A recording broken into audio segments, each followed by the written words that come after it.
video, we're continuing our alternate future of North America series. And well, the first thing that happens is a declaration of war on Texas by the Floridian Republic. And Mexico's now at war with Florida. And in the initial part of it, they continue pushing forwards on multiple fronts. The northern front and the southern front, as they invade from Yucatan. And well, they quickly create an encirclement and take the land, and they're moving in rapidly into the north and down the coast, with them quickly occupying to the Pacific coast of Mexico, and creating a massive encirclement, but doesn't surrender. And then they launch a push onto Mexico City. But at this point, Mexico launches a counteroffensive, pushing them away and preventing them from connecting to their southern part, and they push them away from the Pacific coast, with Florida continuing its push, and even a bit faster now, as they push in deeper against their enemy. And people start to question, what is the enemy, and does it stop? And well, these two fronts connect, but as they start marching on, well, Mexico pushes them back, and this time actually back, with them launching an encirclement and pushing right to the border. And well, they manage to get Panama to cut off the Panama Canal. And then they get their forces. Florida's forces are pushed all the way back. This area leaves to try to find a way to Florida.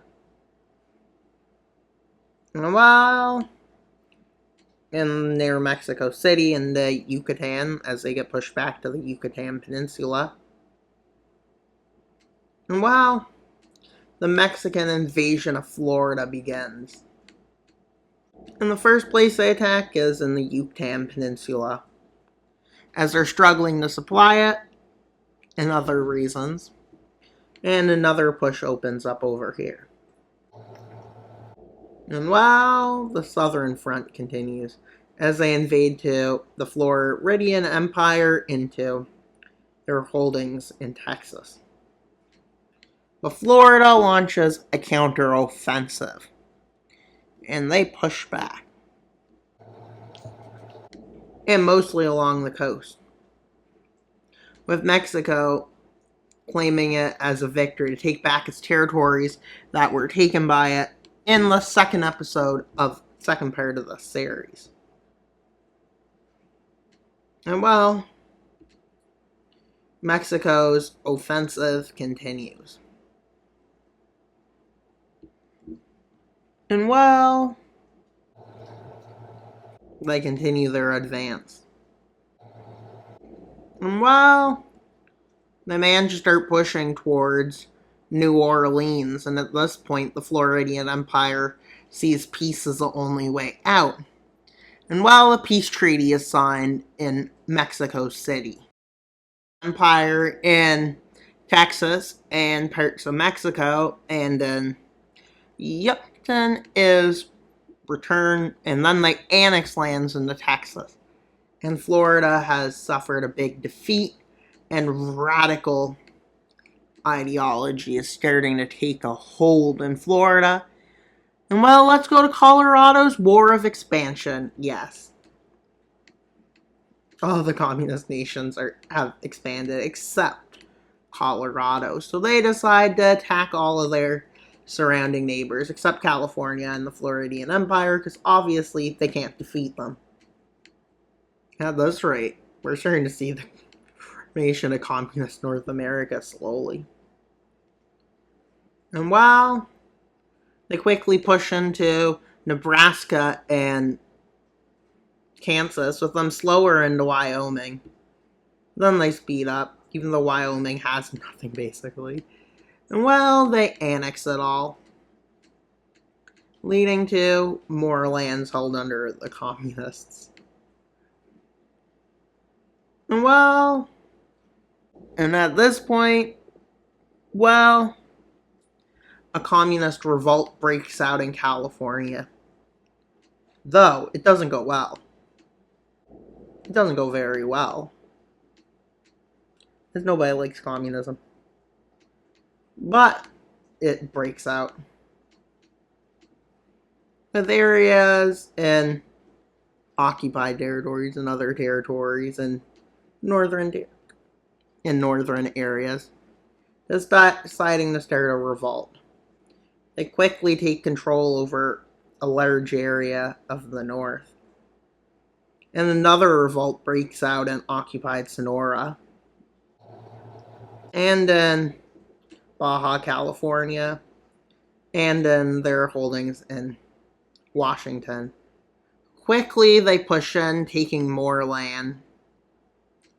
But at this point, the revolt gets put down. Barely even began as it was starting to be put down.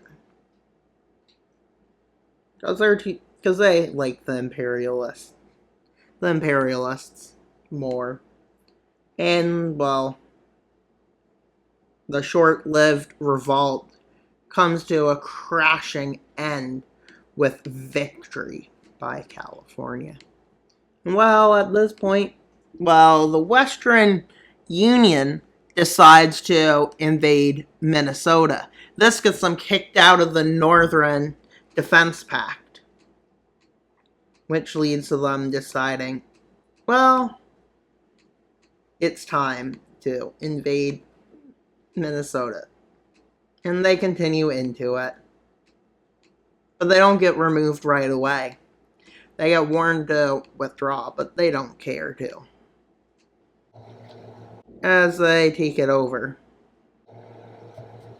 After doing that and annexing it, they were gave options with retreat, but they decide not to.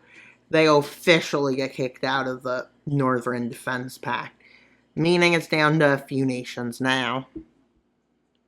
And at this point, a fascist revolt breaks out in the Floridian Empire with the goal of forming the Confederate States again. Yes, Confederate States 2.0. And they break out across the Floridian Empire. Pretty fast, too. They break out in areas in the Carolinas, across Florida, and across Louisiana. And across the rest of their controlled area. With them quickly taking over land. And after they manage to take a certain amount of land, they just continue. With Florida failing to put them down. With the imperial government failing to put them down. They start to take a lot of land. And it's due to the radicalization that happened after they got defeated in Mexico. Well, some nations are questioning if they should invade. Nobody actually does. With all of the Oklahoman areas in the Floridian Empire being taken over. And they get pushed back out of a lot of lands. The revolts finally take over all of Florida direct. And thus the Floridian Empire collapses. With the declaration and formation officially of the Confederate States of America after the Civil War ended in a fascist victory. And that's all for today's video. Please like, subscribe, and comment. Wild Mapper out, and until you subscribe.